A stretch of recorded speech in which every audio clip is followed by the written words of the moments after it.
Saúde a igreja com a paz do Senhor Jesus. Amém. Primeiramente, quero agradecer a Deus pela oportunidade, agradecer ao meu esposo que me apoiou, né, fez o possível para que eu tivesse mais tempo de me dedicar a Deus, né, se dedicando, cuidando mais tempo de Isha. E agradecer ao pastor, à irmã Uchi, por ter me dado essa oportunidade, ao grupo CIB.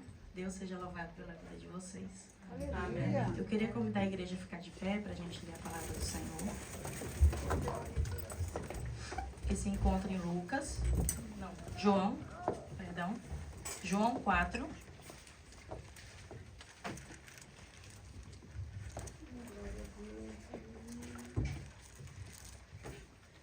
A gente vai ler primeiro do versículo 3 ao 21. Vamos fazer igual a liturgia que o pastor nos ensina. Eu leio um versículo, os irmãos leem o segundo, e assim vamos até o 21. Amém? Amém. João 4, versículo 3. Deixou a Judeia e foi outra vez para a Galileia. E era-lhe necessário passar por Samaria. Foi, pois, a uma cidade de Samaria chamada Sicar, junto à herdade que Jacó tinha dado a seu filho José. E estava ali a fonte de Jacó. Jesus, pois, cansado do caminho, assentou-se assim junto da fonte. Era isso quase a hora sexta. Veio uma mulher de Samaria tirar água. Disse-lhe Jesus: dar-me de beber. Porque os seus discípulos tinham ido à cidade comprar comida. Disse-lhe, pois, a mulher samaritana: como sendo tu, judeu, me pedes de beber a mim, que sou mulher samaritana? Porque os judeus não se comunicavam com os samaritanos. Jesus respondeu e disse: se tu conheceras o dom de Deus, e quem é o que te diz, dá-me de beber, tu lhe pedirias, e ele te daria água viva. Disse-lhe a mulher: Senhor, tu não tens com que atirar, e o poço é fundo. Onde, pois, tem água viva? És tu maior do que Jacó, nosso pai, que nos deu o poço, bebendo ele próprio dele, e os seus filhos, e o seu gado? Jesus respondeu e disse-lhe: qualquer que beber desta água tornará a ter sede, mas aquele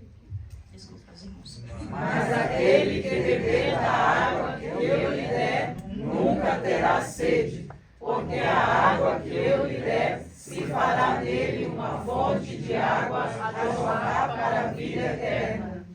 Disse-lhe a mulher: Senhor, dá-me desta água, para que não mais tenha sede e não venha aqui tirá-la.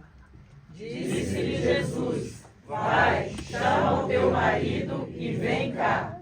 A mulher respondeu-lhe e disse: não tenho marido. Disse-lhe Jesus: disseste bem, não tenho marido. Porque tiveste 5 maridos, e o que agora tens não é teu marido. Isso disseste com verdade. Disse-lhe a mulher: Senhor, vejo que és profeta. Nossos pais adoraram neste monte, e vós dizeis que é em Jerusalém o lugar onde se deve adorar. Disse-lhe Jesus: mulher, crer-me que a hora vem em que nem neste monte, nem em Jerusalém adorareis o Pai. Aleluia. Glória a Deus. Eu convido os irmãos a sentar. Eu vou ler aqui o finalzinho dessa passagem. Glória a Deus.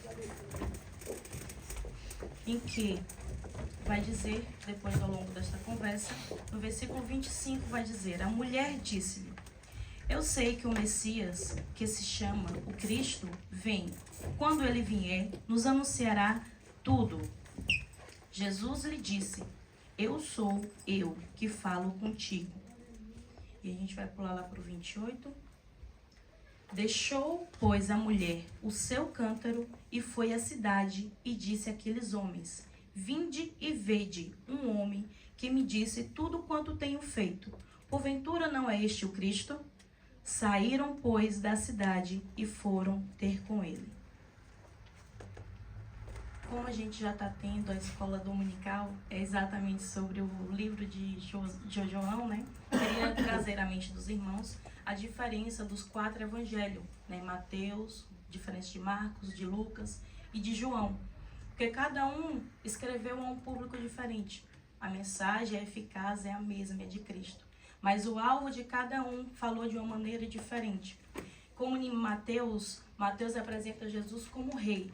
O rei que vinha para quebrar o jugo dos romanos. Já em Marcos apresenta ele como servo, o servo perfeito, que é maior do que César. Porque os romanos idolatravam a César, né? Eles idolatravam o poder. E Marcos apresentou Jesus como servo. E mesmo sendo servo, ele era maior do que César. E já em Lucas apresenta Jesus como o filho do homem. O filho do homem, o homem perfeito. Porque os gregos ainda usavam naquela época os homens. Tinha atração pela filosofia, pela questão de descobrir a natureza humana. Então, Lucas apresentou Jesus como o filho do homem, o homem perfeito. Já em João, ele apresenta Jesus como o Filho de Deus, né? Apresentando a sua divindade, apresentando Jesus como homem, mas também como Deus. E como nós lemos, é uma história muito conhecida da mulher samaritana.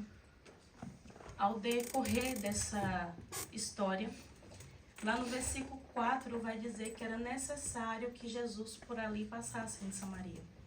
Mas não que não existisse outro caminho, mas porque Jesus tinha um propósito de passar ali em Samaria. Jesus já tinha um objetivo, Jesus já tinha uma ordem a cumprir do seu Pai. Ele sabia que aquela mulher estaria ali. E como de costume, os judeus não se davam com o samaritano.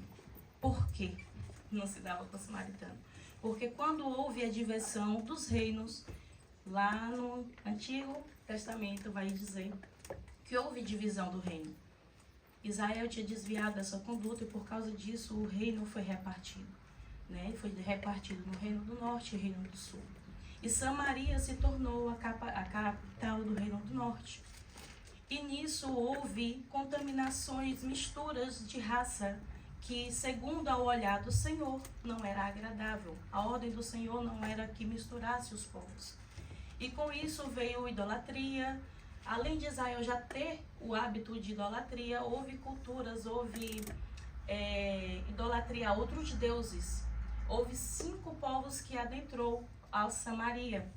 Quando houve a invasão da Síria, o rei da Assíria colocou 5 povos lá. Povos esses que eram Cuta, Ava, Ramate, Sefavaim e os babilônicos. E eu queria chamar a atenção para um certo povo que entrou lá, que foi o Sefavaim. Eles cultuavam um Deus que sacrificavam os seus filhos a este Deus. E isso é abominável aos olhos do Senhor. Então, segundo, por causa desta questão da contaminação que houve em Samaria, os judeus achavam os samaritanos imundos, achavam os samaritanos impuros, porque houve essa contaminação do lado da Samaria. E a mulher, ela mesma questiona Jesus: por que falas a mim, que sou mulher samaritana? Porque era incomum, era improvável naquela época que um judeu falasse com um samaritano. Quando Jesus quebra este estigma social, Jesus rompe preconceito social. Jesus não quebrou a lei, Jesus não quebrou os mandamentos, mas Jesus quebrou o preconceito social, a religião que existia naquela época. Mais uma vez afirmo, Jesus nunca quebrou o mandamento. Jesus quebrou a religião e o preconceito social que existia. Jesus veio até ali mostrar que ele veio para trazer a salvação. Aleluia. Aquela mulher, como nós lemos no versículo 4, ou no versículo 6, a mulher, ela buscava água em um horário improvável. Ela estava indo buscar, eu quero que os irmãos leiam aqui comigo, lá no versículo 6. Lá no finalzinho. Era isso quase a hora sexta. João, ao escrever essa passagem, ele enfatiza o horário. Ele enfatizou o horário por um motivo. Nada é em vão na Bíblia. Ele enfatiza o horário porque era o horário mais quente do dia. Era o horário por volta de quase meio-dia, convertendo para o nosso horário de hoje. Quem é que vai buscar água no sol quente, meu irmão? Não tem. Então, ela ia no horário mais quente. Possivelmente para evitar pessoas. Possivelmente para evitar a frustração. Porque ela sabia que iria ser apontada, julgada, acusada. Então, ela foi em um horário menos provável de ter pessoas para vê-la. Mas tinha uma pessoa esperando ela ali. Aleluia. E essa pessoa era Jesus. Glória. Naquele horário que ela foi, Jesus se encontrava lá já sentado. E Jesus pede a ela água. E ela se espanta por um judeu falar com ela, porque era improvável. Ainda mais ela com o julgamento que ela já vinha recebendo. Ela se espanta, olha para Jesus, pergunta por que fala com ela, mas ela ainda não tinha entendido, não sabia ainda quem era ele, né? E quando nós vamos um pouquinho mais para frente, lá no versículo 10, quando Jesus fala sobre a questão da água, lá no versículo 10 nós vamos ver Jesus falando com esta mulher. Se tu conheceras o dom de Deus e quem é que te diz dar-me de beber, tu lhe pedirias e ele daria água viva. Jesus está falando, se tu soubesse quem sou eu, mulher, tu me pedirias a água. Mas não era a água física que aquela mulher procurava. Jesus estava oferecendo muito além do que ela queria naquele momento, mas o que ela necessitava. No versículo 11, a mulher fica curiosa para saber que água é essa que ele tem para oferecer. Senhor, tu não tens com que tirar, e o poço é fundo. Onde tens essa água viva? Jesus desperta a curiosidade nela. De onde é que vem essa água viva? Mais à frente, no versículo 12, ela vai dizer, és tu maior do que Jacó, nosso pai, que nos deu esse poço, bebendo ele próprio dele e os seus filhos e o seu gado? Jesus responde a ela assim, disse-lhe, qualquer que beber desta água tornará a ter sede. Eu quero fazer uma pausa aqui. Jesus estava falando sobre algo espiritual. Jesus queria oferecer a ela a vida dela em Jesus. Por que Jesus fala sobre a questão de beber desta água e continuará a ter sede? Estou falando no aspecto espiritual. O aspecto espiritual é que todo homem tem um vazio. E o vazio, ele é de Deus. É o vazio da falta da presença de Deus. Porque quando entrou o pecado, o homem se distanciou de Deus.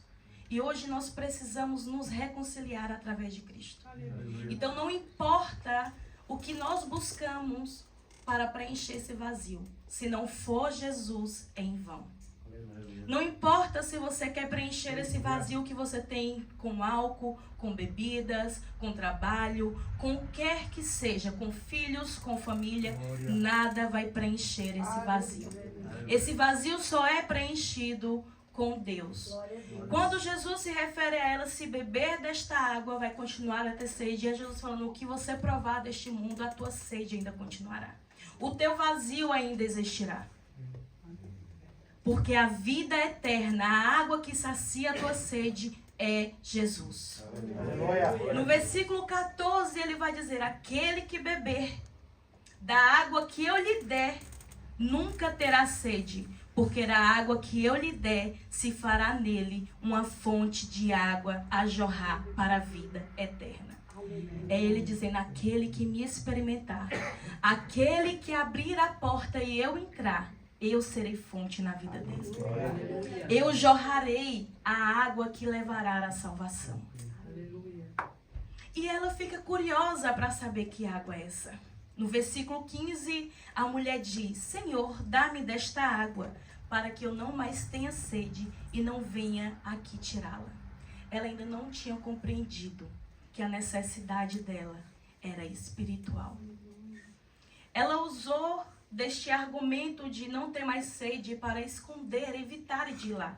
Porque ela fala que no finalzinho do 15, onde eu li, para que eu não mais tenha sede e não venha mais aqui tirá-la. Ela queria evitar o convívio social. Por causa do seu pecado, por causa da condenação que ela recebia, do julgamento, ela queria evitar ir lá. Ela falou, me dá essa água para mim não precisar mais vir aqui, para mim não precisar mais receber os apontamentos, para mim não precisar mais ser julgada ao público, para mim não mais ter esse cansaço que eu tenho de estar sempre evitando vir no horário mais fadigante. Mas Jesus, com muita paciência, com muito amor, ele continua este diálogo com ela. No versículo 16, ele vai tocar aonde ela queria se esconder. No versículo 16, Jesus vai dizer, vai e chama o teu marido e vem cá.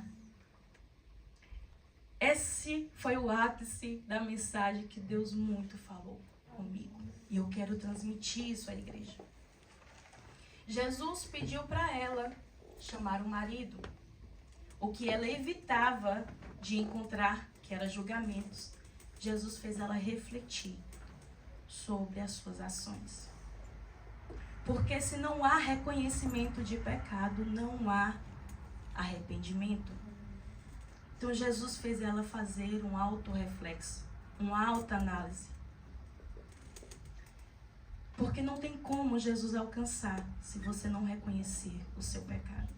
Não tem como você renunciar, não tem como você confessar se você não saber o que você faz de errado.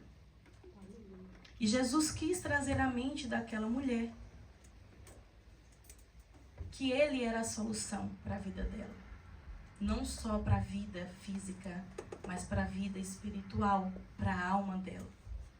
E ela para, digo eu na Bíblia, que a Bíblia não fala que ela para, mas eu imagino ela parando e refletindo. E aí? Eu falo a verdade? Mas no versículo 16 a mulher respondeu e disse, não tenho marido. E Jesus lhe respondeu, disse-lhe Jesus, disseste bem, não tenho marido. Porque tiveste 5 maridos, e o que agora tens não é o teu marido. Isto disseste com verdade. Quando ela falou a verdade, ela confessou a Jesus. Não sabendo que ele era o Filho do Deus Altíssimo, ela achou que estava falando apenas para mais um homem. Penso eu que ela pensou em um homem judeu, não me conhece, posso falar que eu não tenho marido. Mas Jesus, como o perfeito que ele é, a divindade que ele é, como ele já sabia do ontem, do hoje, do amanhã, ele sabia a história dessa mulher. E ele falou, disseste bem, porque já tiveste 5 maridos, e o que tu tem agora não é teu. Ele apontou o pecado dela, porque a graça nos faz isso. A graça, ela nos constrange, mas ela nos transforma. Essa é a infinita graça de Deus. Nos constrange ao ponto não de olhar para o próximo ou de nos envergonhar em público, mas ela nos constrange olhando para o nosso próprio pecado. É quando a gente tira o olho do próximo e vê a si mesmo. É quando a graça nos penetra e nos transforma. Essa é a graça que nos transforma. Aleluia. Jesus nos trouxe a reflexão. Aquela mulher, quando Jesus nos alcançou, ele também fez nós olharmos para si. E não só com ela, a graça iminente, a graça transbordante do Senhor também encontrou um homem chamado Paulo. E lá em Atos, no capítulo 9, eu peço aos irmãos que abram juntamente comigo.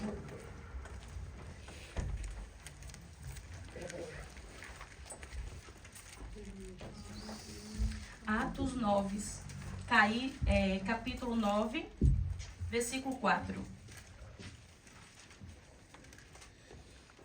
E caindo em terra, ouviu uma voz que lhe dizia, Saulo, Saulo, por que me persegues?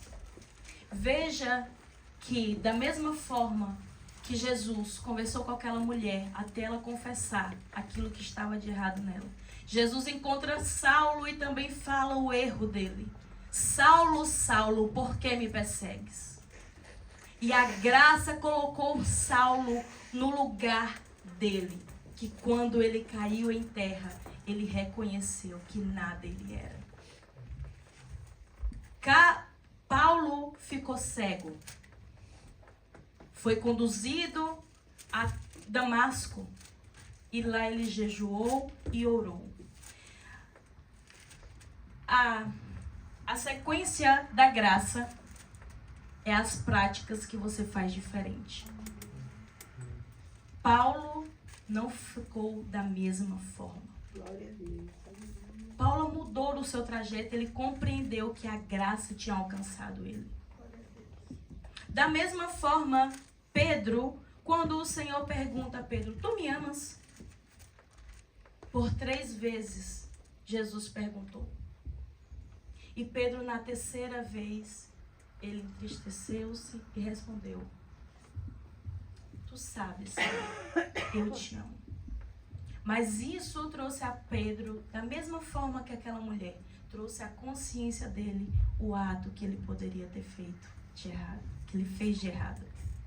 Quando ele negou a Jesus 3 vezes, o Senhor trouxe a reflexão não para jogar na cara de Pedro, mas para que Pedro fizesse diferente. E Pedro reconhecendo quem era Jesus. Pedro já sabia quem ele era, mas é na hora que vira a chave em Pedro. Que Pedro simplesmente abaixa, compreende que ele é o Deus que vê tudo, que sabe de tudo, e fala, tu sabes, Senhor, eu te amo. Aleluia. Glória a Deus. E depois dali, ele levantou e seguiu. Porque o Senhor no final ele fala, tu me amas? Pastoreia minhas ovelhas, é dizendo para Pedro, Pedro, tu me amas, faz a minha vontade. Você veio pescar, mas eu te chamei para ser pescadores de homens. Aleluia. Pedro, tu me amas, faz a minha vontade. Porque este é o propósito de uma pessoa transformada em Cristo Jesus. Aleluia. É fazer a vontade dele. Glória a Deus. Assim como ele fazia a vontade do Pai. Aleluia. Lá em Isaías, no Antigo Testamento, também nós podemos contemplar a graça de Deus. Porque o Deus da graça, ele é do Antigo ao Novo Testamento. Aleluia. E quando Isaías se depara com a glória de Deus, Isaías, ele olha para si mesmo. E nós vamos ler lá. Isaías, no capítulo 6, no versículo 5. Nós vamos ver a graça que nos constrange, mas ela também nos transforma. Glória a Deus. Aleluia. Isaías 6, versículo 5, vai dizer: Então disse eu, ai de mim, que vou perecendo, porque eu sou um homem de lábios impuros e habito no meio de um povo de impuros lábios. Só dessa parte. Então, Isaías, conhecido também como profeta do ai, ele falava, ai dos beberrões, ai daquele. Mas quando ele se deparou com a glória de Deus, a graça ineminente, ele viu o seu pecado. Ele viu o seu erro. Ele não viu mais o erro do próximo. Ele fala primeiro, ai de mim, que sou um homem de impuros lábios. Depois que ele vai pensar no próximo, e habito em um povo de impuros lábios. Então essa é a graça que nos alcança e nos transforma. Ela faz a gente reconhecer o nosso pecado. Ela faz olhar para si mesmo reconhecendo a nossa falha. Porque nós somos falhos, nós somos pecadores. E o que seria de nós se não fosse Deus? O que seria de nós se não fosse a misericórdia do Senhor? Aleluia. O Senhor, quando traz esse constrangimento, não é para nos matar, não é para nos ferir, mas é para nos salvar. É para nos alcançar. Trazendo à nossa mente o quão somos necessitados dele. trazendo ao nosso coração como somos dependentes dele. Se não fosse a misericórdia, nada seríamos.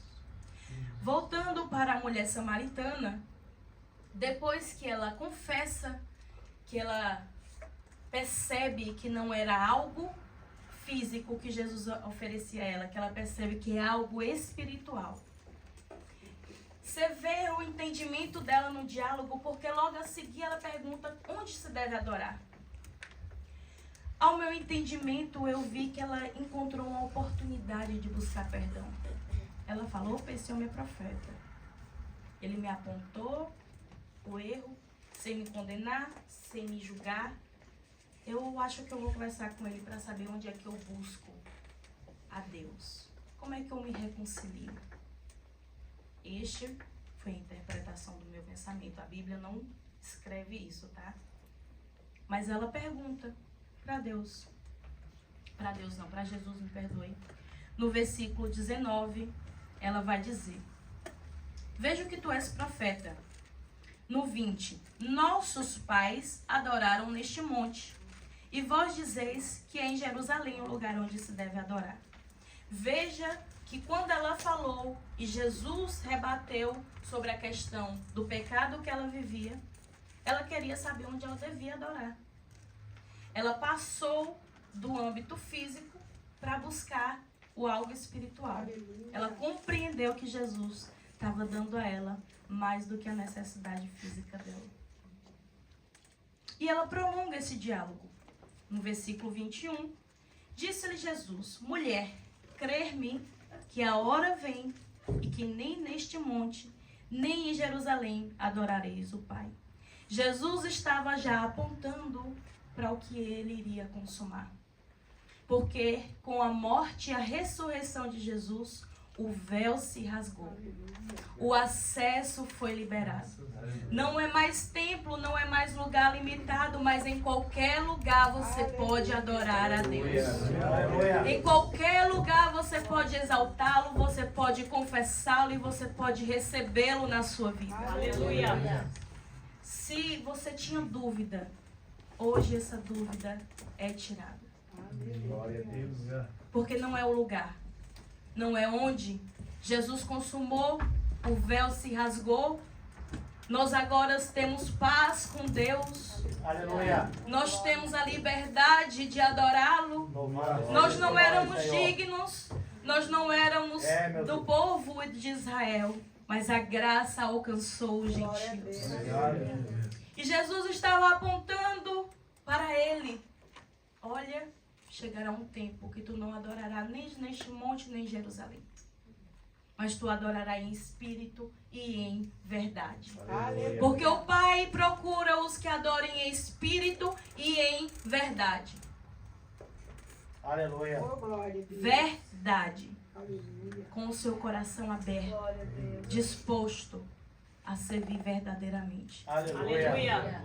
Louvado seja o seu nome, Senhor. Glória a Deus. Aleluia. Aleluia. Glória a Deus. Deus é Louvado maravilhoso. seja o seu nome, Senhor. Aleluia. No versículo 25, veja que ela tinha a compreensão da lei.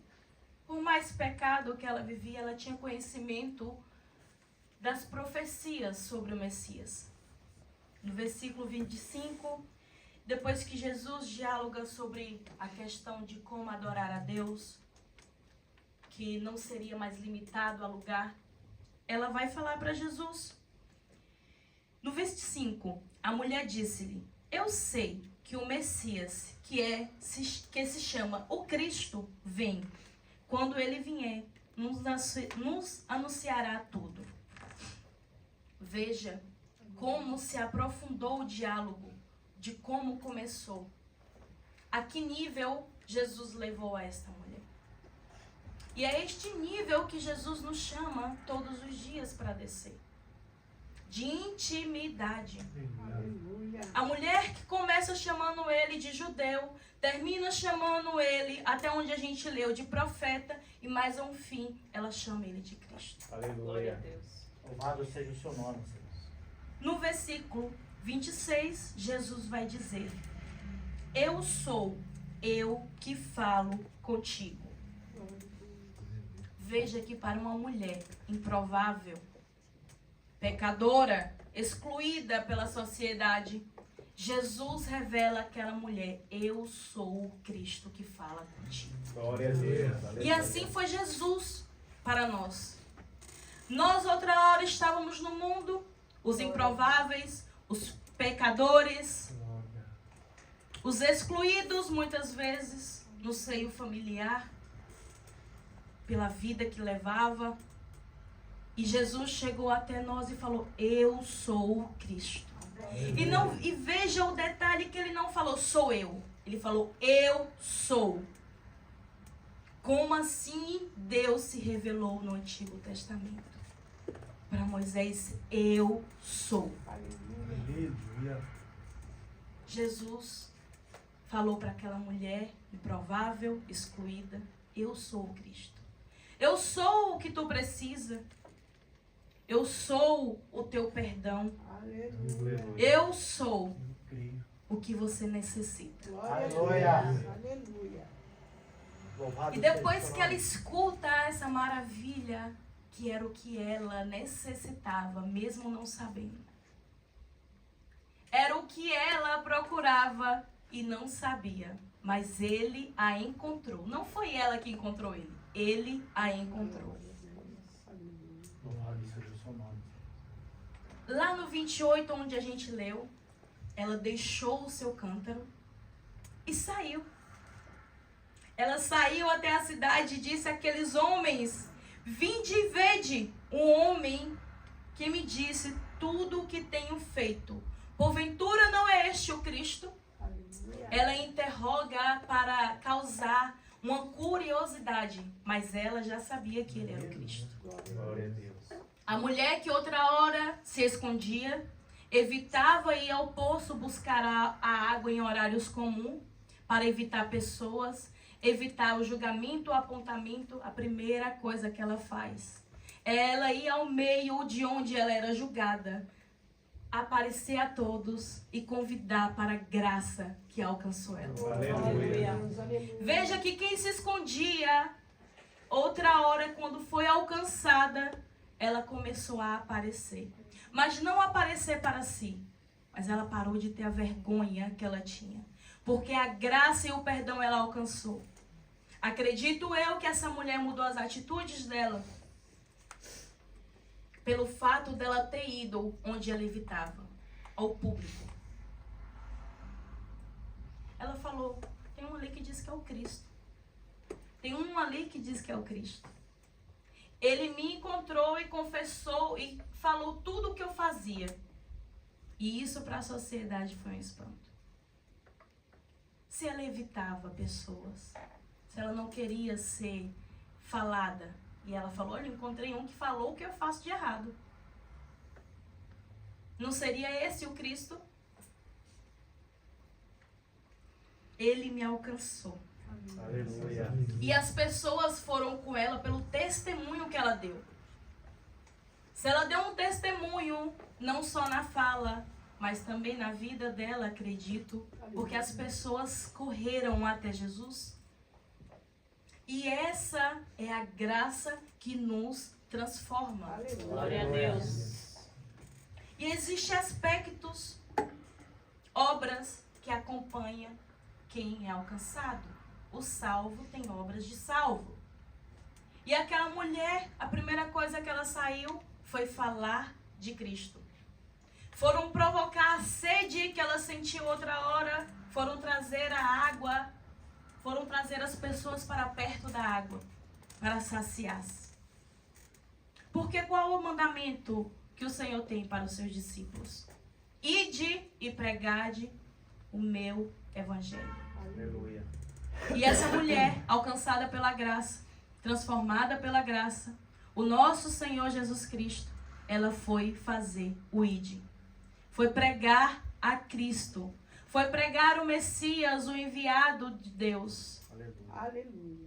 E as pessoas ansiosas por aquilo que ela tinha recebido, por aquilo que transformou, que impactou a vida daquela mulher, Ele falou, eu também quero esse Cristo aí, vamos lá atrás. Vamos ver o que ele tem para oferecer. E no versículo adiante, lá no finalzinho do capítulo, vai dizer: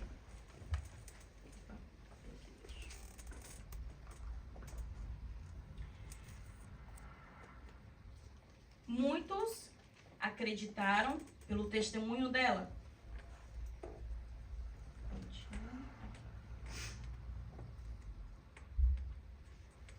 Chegando.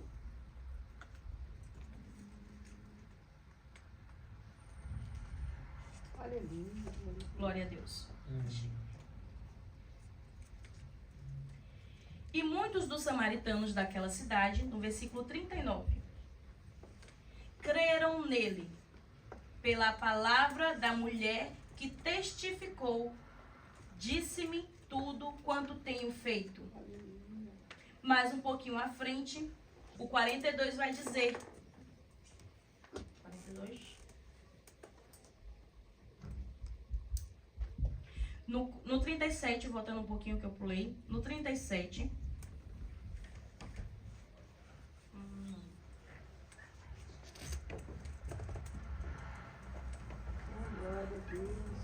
Aleluia, glória a Deus. 42, irmãos, perdoe. E diziam à mulher: já não é pelo que disseste que nós cremos, porque nós mesmos o temos ouvido e sabemos que este verdadeiramente o Cristo, o Salvador do mundo. Aleluia. Veja o que essa mulher gerou. Ela foi instrumento do Senhor. De pecadora, ela passou a ser usada por Deus. Glória a Deus. Trazendo vidas para Jesus, sendo alcançados como um trabalho de um evangelista, essa mulher fez. Aleluia. E as pessoas creram que Cristo era o Salvador. Através do testemunho e através depois da palavra que eles ouviram de Jesus. Irmãos, eles ficaram tão agraciados, tão maravilhados com a graça, que eles pediram: Jesus, fica aqui. E Jesus ali ficou 2 dias. Oh, glória a Deus. Aleluia. E acredito, eu tenho certeza que foram os melhores 2 dias da vida dele. Porque a fonte da vida eterna estava com eles. A graça nos permite viver o imaginável.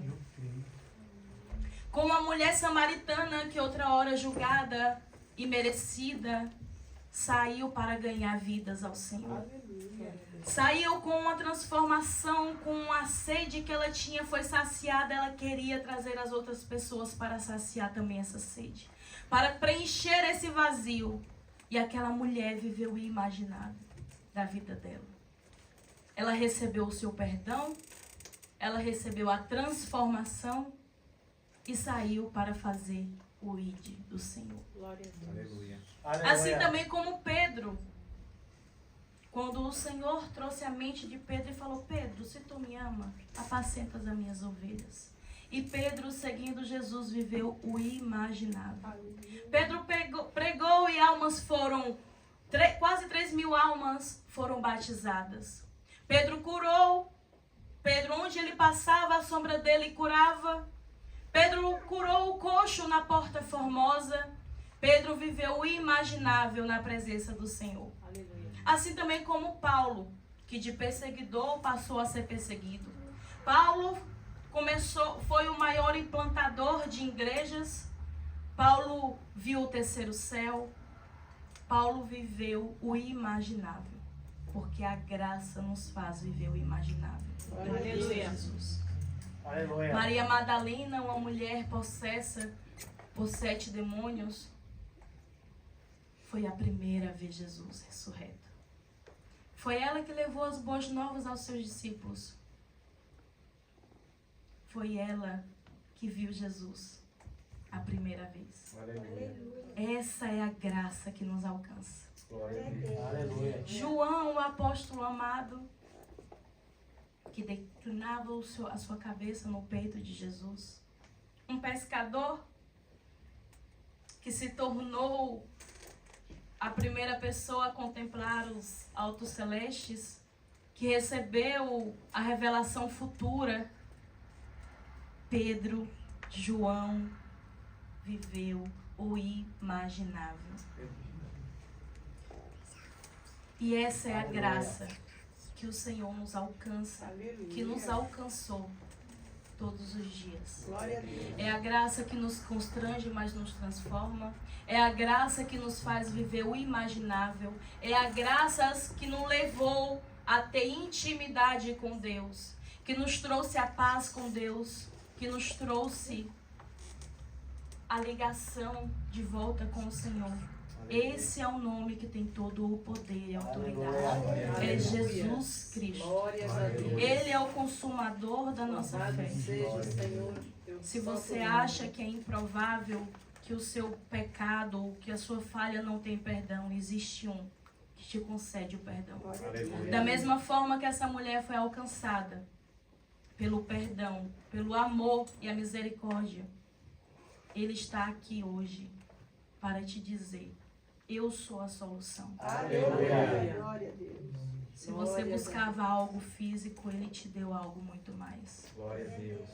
Ele te dá hoje, se você ainda não tem. Ele te dá hoje. Muito obrigada. Ele te dá hoje este preenchimento, Ele te dá hoje este perdão, Ele te dá hoje a solução para a sua vida. Que tudo começa no confessar. Tudo começa quando abrimos os nossos lábios e falamos: Senhor, eu quero o Senhor na minha vida. Aleluia. Essa é a graça ineminente. Aleluia. Deus seja louvado. Glória a Louvado seja o seu nome, Senhor. E aspectos que nos mostram a obra da salvação. A mulher samaritana pregou. Paulo jejuou e orou. E Pedro seguiu Jesus. Aleluia. Isso são obras que nos mostram que nós fomos alcançados pela graça. Essa graça, Louvado seja o seu nome. chamada Jesus, está hoje estendendo a mão dele. Que você se sinta à vontade para falar com ele, confessar e falar: Jesus, eu te quero. Eu quero essa água viva. Eu quero preencher esse vazio que eu sinto. Eu quero tirar essa amargura do meu peito. A solução é Jesus. Permita Ele entrar na sua vida. Permita Ele fazer parte de você.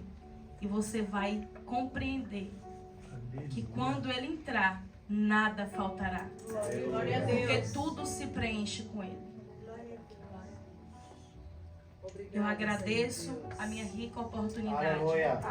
E Deus seja louvado por este lugar.